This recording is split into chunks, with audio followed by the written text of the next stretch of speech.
नमस्कार। राजस्थान की तमाम फटाफट खबरों में आपका स्वागत है। राजस्थान की खबरों के लिए आपसे निवेदन कि यदि आपने हमारे चैनल को सब्सक्राइब नहीं किया है तो कृपया करके राजस्थान की खबरों के लिए आपके अपने चैनल को सब्सक्राइब करना ना भूलें।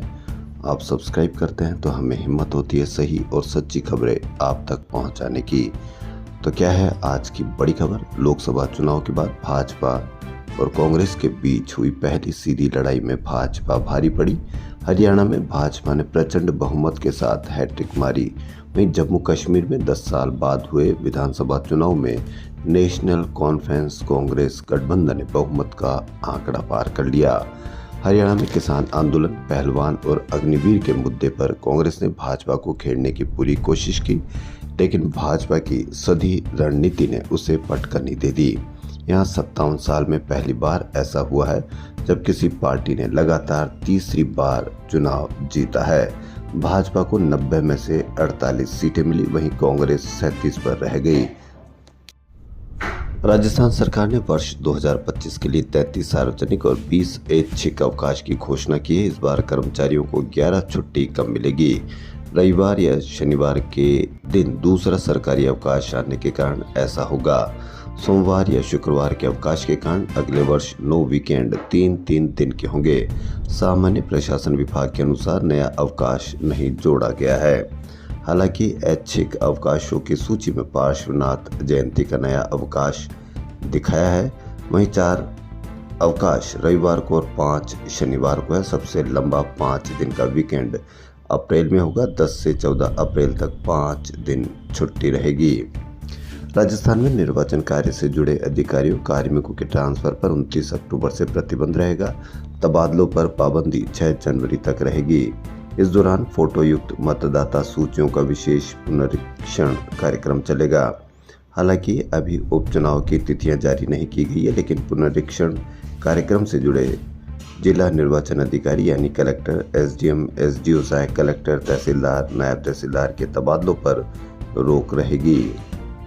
जयपुर एयरपोर्ट पर मंकी पॉक्स का एक संदिग्ध मरीज आने से हड़कंप मच गया। दुबई से जयपुर आए मरीज को कुछ लक्षणों के आधार पर मंकी पॉक्स का संदिग्ध माना गया।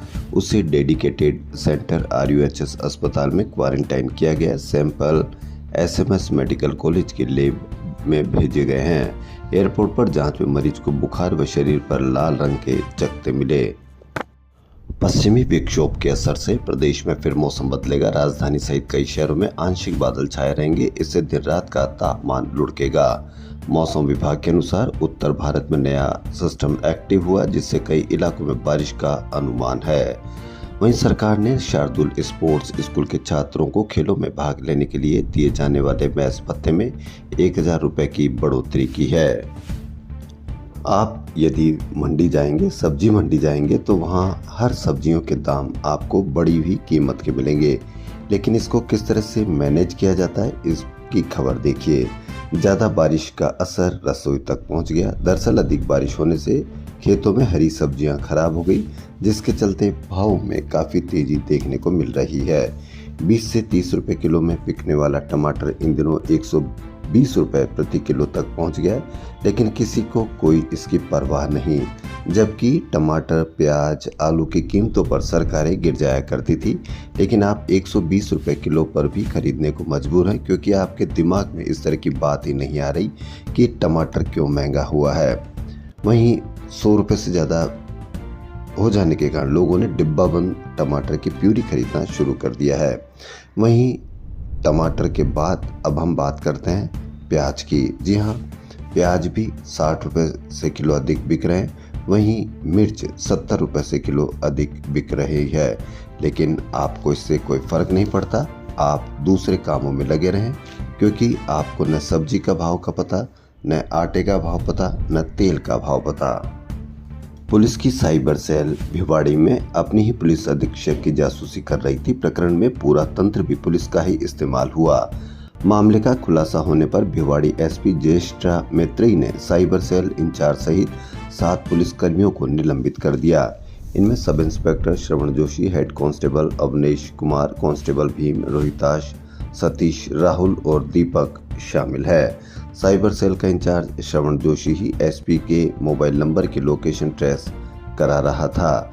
10 से 15 बार एसपी की लोकेशन निकाली गई। लोकेशन लेने के लिए जिस नंबर से मैसेज किए जाते थे उसकी चैटिंग डिलीट कर दी गई है।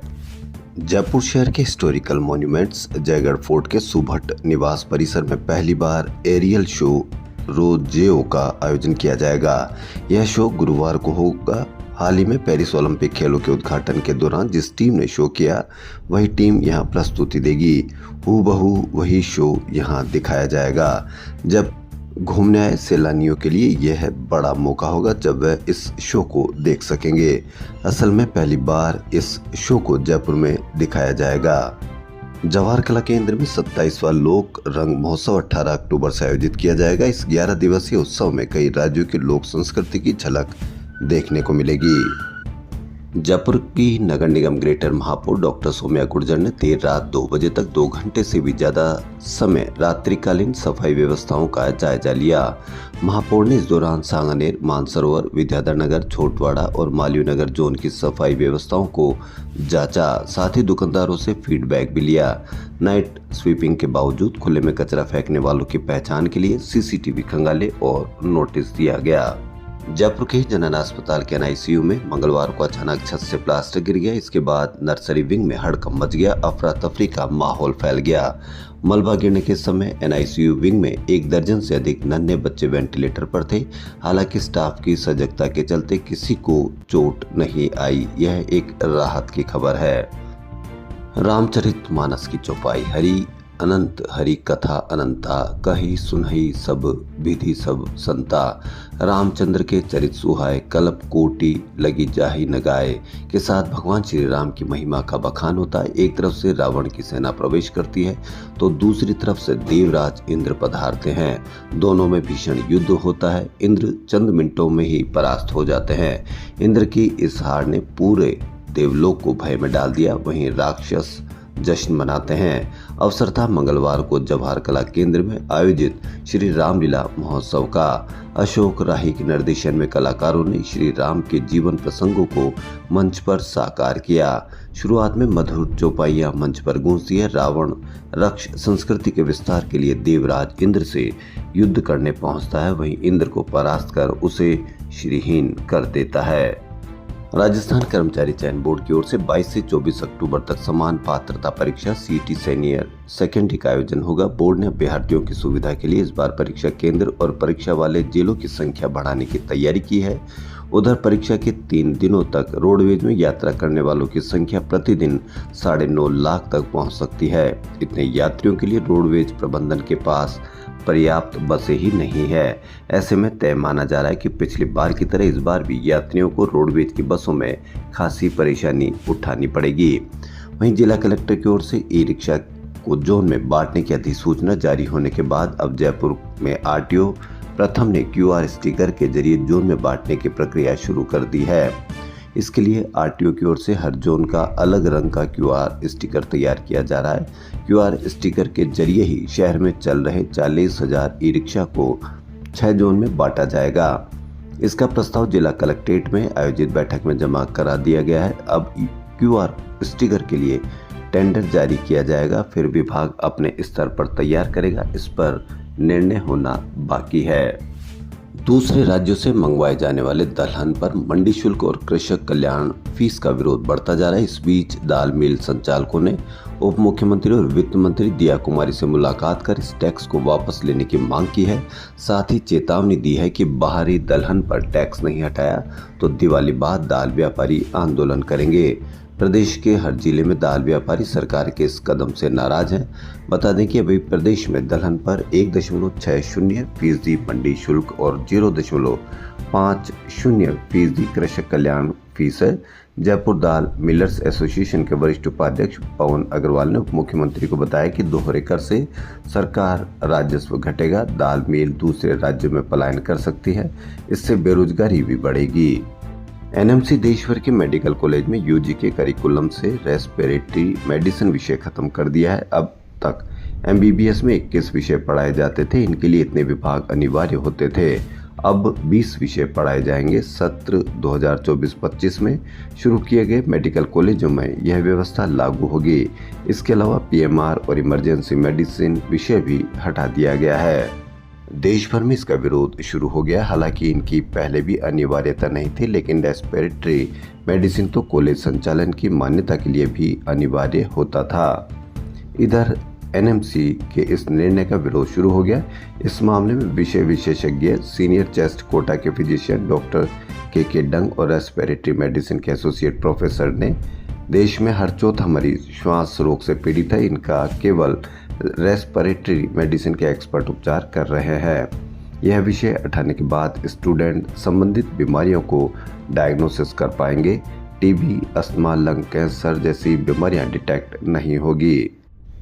हरियाणा विधानसभा चुनाव में भाजपा की जीत में सबसे बड़ी भूमिका प्रदेश प्रभारी व राजस्थान के पूर्व अध्यक्ष सतीश पूनिया की रही।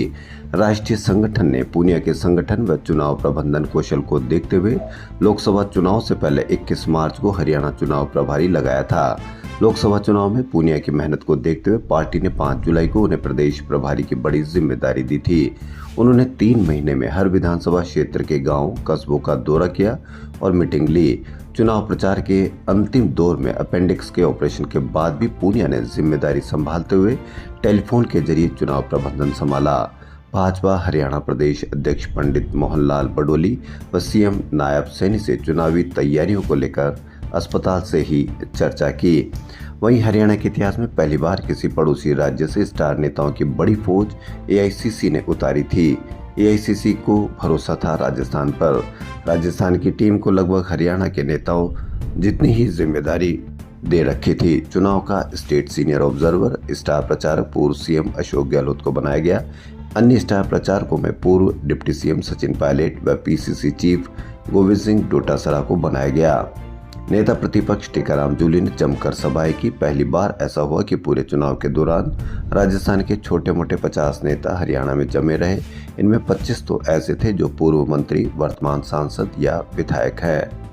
कांग्रेस को इस बार भरोसा था कि हरियाणा प्रचंड बहुमत से पार्टी जीतेगी, लेकिन इतनी फौज उतारने जैसा परिणाम देखने को नहीं मिला। इस कारण कुछ नेता आरोप लगाते हुए दिखे। हालांकि शाम तक गहलोत कहते रहे कि परिणाम कांग्रेस के पक्ष में बदलेंगे। जूली ने कहा कि हरियाणा के परिणाम हमारी आशा के विपरीत आए, लेकिन मुझे गर्व है कि कांग्रेस ने हरियाणा में मजबूत लड़ाई लड़ी और जनता के मुद्दों को उठाया। जमीनों के बंटवारा, तकास्मा, सीमा ज्ञान, डिग्री नामांतरण के मुकदमों में न्याय मिलने पर हो रही देरी पर मुख्यमंत्री भजनलाल शर्मा ने नाराजगी जाहिर की। राजस्व विभाग की समीक्षा बैठक में मुख्यमंत्री ने अधिकारियों को सख्त निर्देश दिए कि आमजन को जमीन से जुड़े प्रकरणों में त्वरित न्याय मिले, निश्चित समय अवधि में प्रकरणों का निस्तारण हो और उन्होंने प्रदेश भर के रेवेन्यू अपीलेट अथॉरिटी की कार्य प्रणाली में भी सुधार के लिए कहा। इसके लिए अधिकारियों को एक कार्य योजना बनाकर देने को कहा। राजस्थान के अस्पतालों में अब लंबी कतार में धक्के खाने से मुक्ति मिल सकती है। साथ ही दूर दराज के जिलों से आने वाले रोगियों के लिए अपॉइंटमेंट लेना भी आसान हो जाएगा। क्या यह नया सिस्टम स्वास्थ्य सेवाओं में क्रांतिकारी बदलाव लाएगा?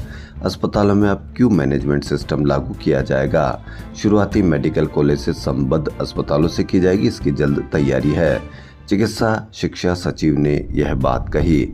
अमरीश ने कहा कि अस्पताल में क्यू मैनेजमेंट सिस्टम जल्द लागू किया जाएगा।